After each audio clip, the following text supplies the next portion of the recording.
are down, down, down, down. Women are getting professional care in pregnancy. But the greatest story of all is that girls, because they had to go to school, because they had to have equal educational opportunity, have become women who are the largest portion of the Bedouin community attending universities, becoming professors, becoming doctors, becoming lawyers, becoming businesswomen. They exceed in education now Bedouin men. It has changed the society drastically. Many of the professors from Israel who are Bedouin women, and they're teaching in the United States, in England, in Jordan, all over. And it's a fabulous kind of change. I was really delighted to see all of this, and it's such a contrast with so many of the surrounding countries. But, like all things sweet and beautiful, there's a fly in the ointment. The Israeli government doesn't enforce gender equity amongst the Haredi, the extremely religious. And what's being done to girl children in the Haredi communities takes Jews back to the Middle Ages and before. And it's horrible. And you see this whole tribal system kicking in. And again, the victims are the women, the girls.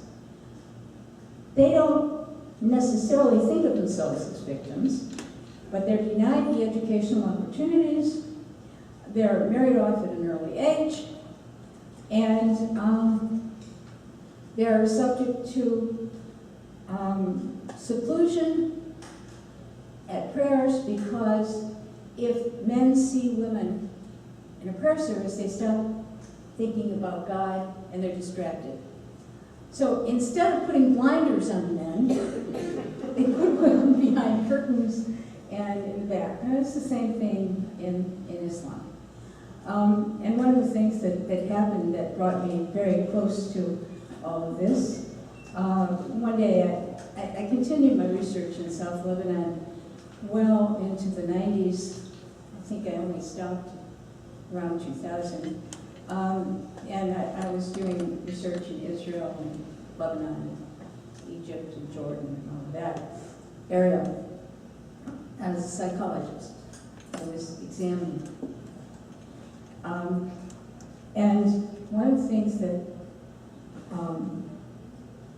that struck me, it was maybe it was 1986, and I had just come down from Lebanon to Jerusalem, and I had at that time again been smuggled down into Israel.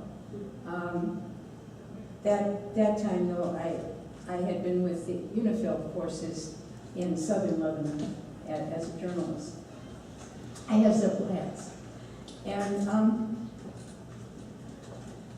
I had gone to a school in South Lebanon to interview about changes. And it was really very horrible. And the school situation was very bad. And I kept asking the teacher about, well, have you noticed any change in school attendance? Have you noticed any change in this and any change in that? And always it was, no, inshallah, everything is good, everything is good. See, it wasn't good. Well, I got up, I knew I wasn't going to get anywhere.